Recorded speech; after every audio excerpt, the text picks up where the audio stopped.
Please like, subscribe, and or follow This Is True Really News, because we asked you to. Well, you're probably already doing that. Yeah, but, if you could have a friend or somebody. See, that's really the goal. We want to grow the audience. Please help us grow the audience. And we don't care if you pay them. Right. In fact, give everybody $100 right now just to listen.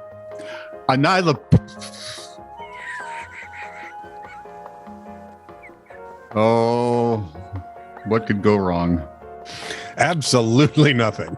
Yeah, that's what we always say. We're always wrong.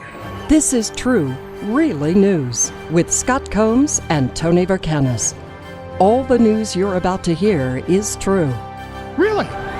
As far as you know. New Jersey has a place called Neptune City. Funny, in New Jersey, you think it'd be Uranus, but what do I know? Oh my! What? No, just go ahead. It's a planet. My parents are from New Jersey. You booger. Oh, good. I was afraid you say your parents are from Uranus. You're alien. Wow. Sorry. Do you want me to continue, or should I just forget this New Jersey story? No, just keep going. We're there now anyway. You want me to take you to our leader or anything? No. Good, you're a smart alien. Anyway, Neptune City, New Jersey, Nylabone dog treat plant, because there had to be one. You've seen the Nylabone things, right? Oh, they're a chew toy. Yeah, for the dog. Okay, yeah. Well, the plant has neighbors holding their noses after the company consolidated its manufacturing at the site recently. Linda Williamson, who lives nearby, told NBC New York it's nauseating. Instant headaches. According to Nylabone president Glenn Axelrod, the company has spent more than $2 million on odor abatement, charcoal filters, and numerous other fixes. Something smells here. I'm sorry. Cheap take. He said, quote, if it were a bakery, you'd be smelling baked food. If it were a steakhouse, you'd be smelling steak. Steak food. But yes, but it's not. You can't enjoy your own yard in this beautiful neighborhood, complained Linda Colucci. While neighbors consult with lawyers about their next move, Axelrod said the company will continue to explore solutions to the noxious odors. You ever smelled those things? No. When they come out of the package, it's like, oh, it smells like new plastic. I'm giving this to my dog. And then Shadow destroyed it in 3 hours. Yeah, well, they're off-gassing the whole time. So, yeah. We basically gave our dogs the what are those little leather chew things? They're kind of leathery or made out of gristle or pig's something. Ears? No, not pig's ears. They were. Oh, Shadow loved pig's ears. Oh, yeah. Yeah, I know. Yeah. You know what I'm talking about. Because we're old. Yeah. A tale of three containers. A landlord in Wellington, New Zealand, has been forced to stop renting out a shipping container after the single-person home was slapped on the market for £200 a week. Why you do the air bunnies? Because I don't think this was really a single-person home. Oh. It's situated in the back garden of another property and comes with a parking space on a piece of lawn and has its own laundry room inside another small green shed. So you have to leave the home, walk around to the end of it to use the laundry. I just wanted to point out that if you haven't heard it before, we're pretty sure that we are a stupid species. Meanwhile, there's more. A man container number 2. Yes. A man from Cheltenham in the UK says he saves $700 a month, or excuse me, £700 a month by living in a container.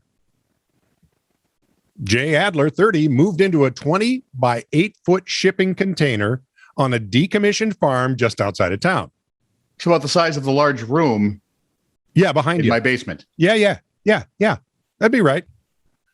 He outfitted the container with a kitchen, insulation, a bed, and TV, and he even added a 6 by 4-foot shed where he put his bathroom. Do you have to walk outside? Yes, you do. So he's invented the outhouse. Yes, he has. But he's saving £700 a month. And he says, I may not go back to a house again. This is fantastic. And, there is a bit of a push on to start using those used containers as mini homes. and a lot of people are doing it. So, however, a couple of British travelers, story 3, weren't exactly pleased when their $100 per night Airbnb in Amsterdam, oh no, turned out to be a shipping container at the airport. On the sidewalk. I'd rather be at the airport.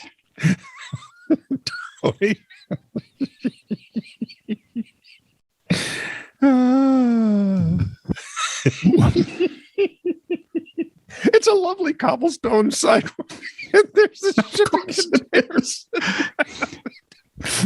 Lovely B&B. They said historic neighborhood. They said we walked past it 5 or 6 times before he said, "No, this can't be it." So they opened it up and looked in and went, "Yeah, no, let's find a hotel."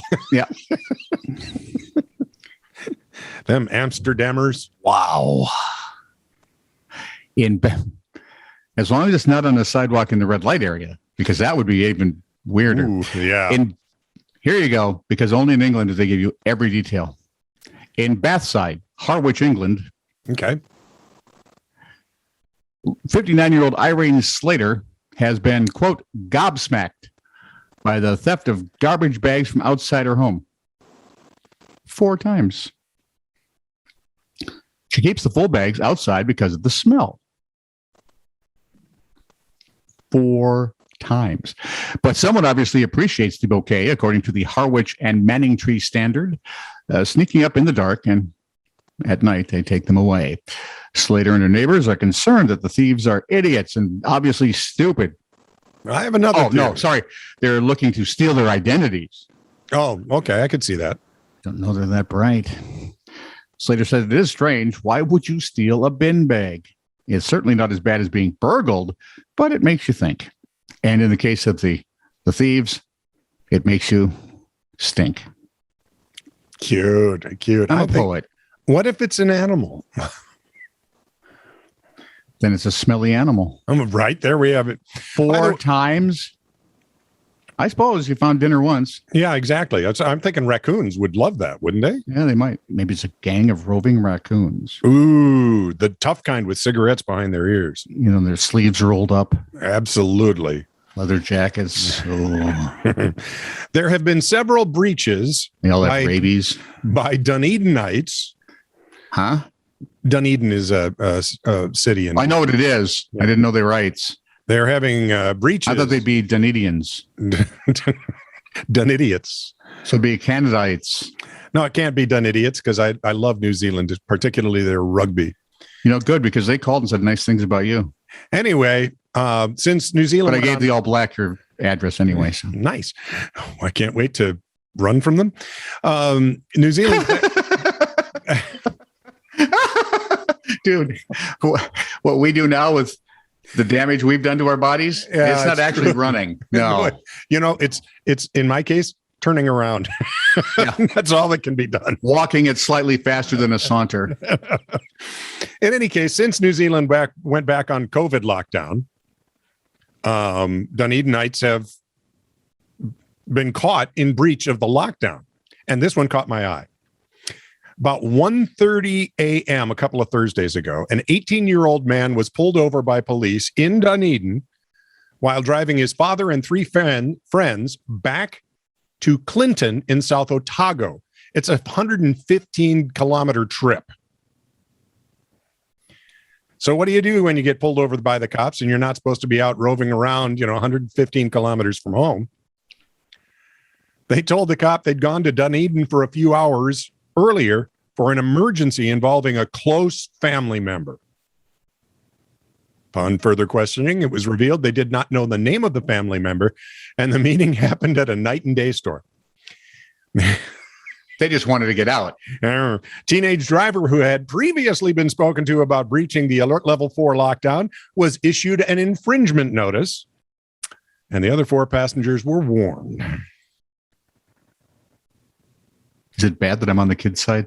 Is that bad? I don't care. Explain this to me. How come sometimes they give you the city, the county, and then the country? And in this one, it's 29-year-old Freddie Gilliam Webb from Hampshire, England.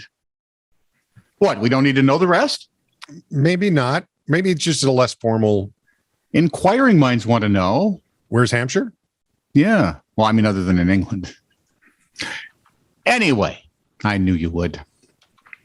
29-year-old Gilliam Webb, Hampshire, England, was tasked in August with a cleaning job he won't soon forget, according to a Daily Mail story.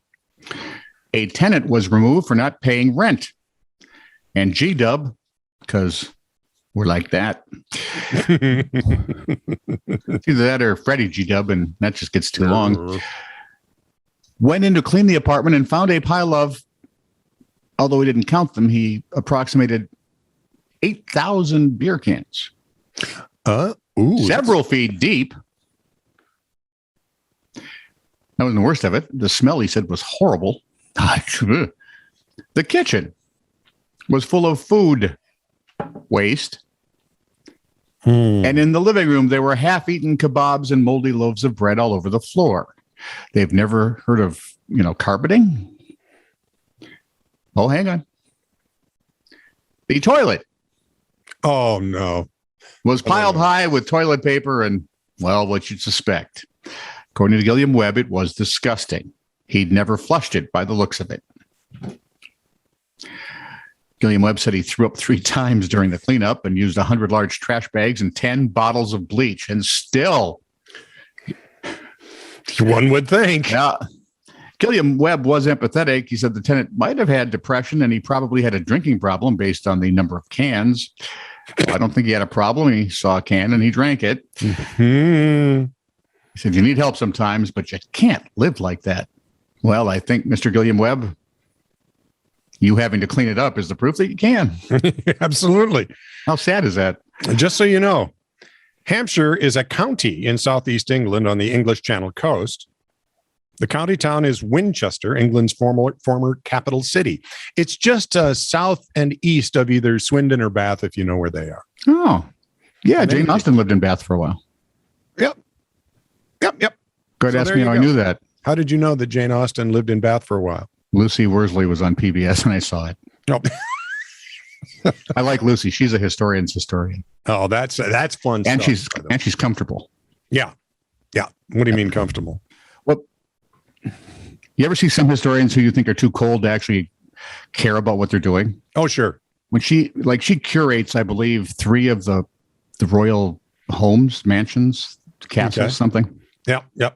So she's at the place where Austen is buried, and she's ever so gently sits down beside it and kind of points it out to you as the camera shows you, but it's a very loving, gentle touch of this is where Jane Austen's buried. This is a part of English history that matters. Okay. Oh, how nice. And then she tells you how it matters. And then it was very cool. Yeah. Oh, that's awesome. I love them like that. I do. Yep. I watch when Lucy's on, I watch.